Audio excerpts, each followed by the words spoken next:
The Pinterest food intolerance test has come back, and one of my favorite foods is on the intolerance list.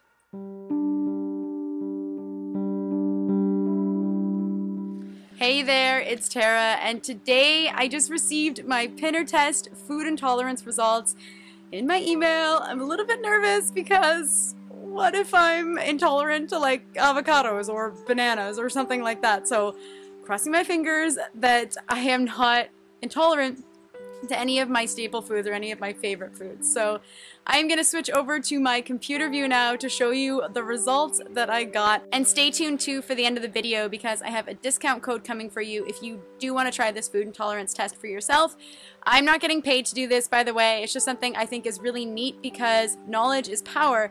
And if you know if you are intolerant to certain foods, then you can eliminate them from your diet and feel better. So here are my results. So a few weeks back, I received the Pinner test, which is a food intolerance test. And the difference between a food intolerance and a food allergy is that most people have food intolerances, where only a really small percentage of the population actually have food allergies.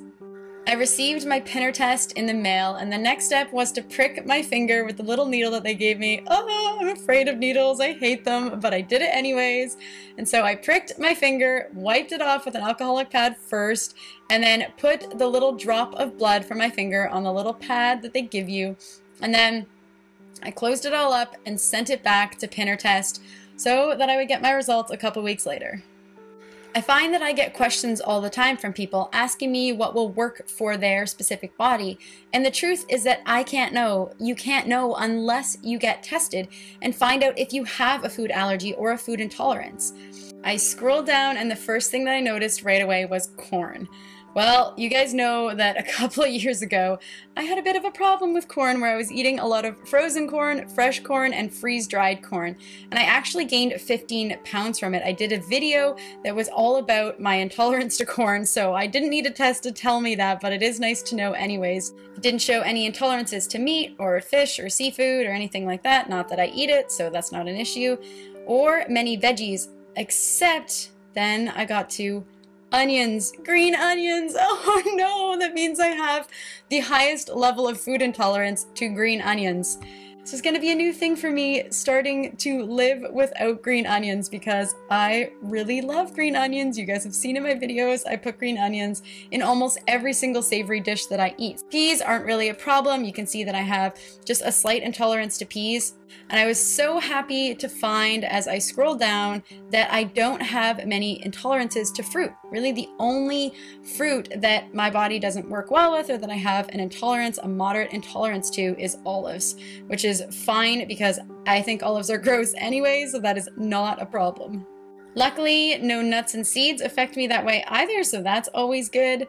No spices really, except for, you'll notice at the very bottom, is cane sugar. I have a slight intolerance to cane sugar, which is fine because I don't really eat it anyways.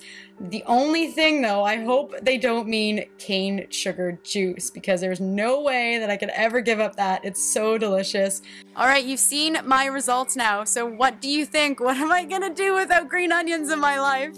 If you want to do the food intolerance test yourself, all you have to do is follow the link below, and it's literally pinnertest.com, and then use the coupon code 40BelowFruity, no spaces, and then you can get $50 off your own food intolerance test. And if you have taken it, let me know, what were you intolerant to? Have you noticed any differences in eliminating those foods that you were intolerant to from your diet? I'll keep you guys updated. We'll see how my body does without green onions because apparently it could make a pretty big difference. So we'll see. If you like this video and you like the food intolerance test, give it a thumbs up and stay tuned for tomorrow's vlog, and I will see you next time.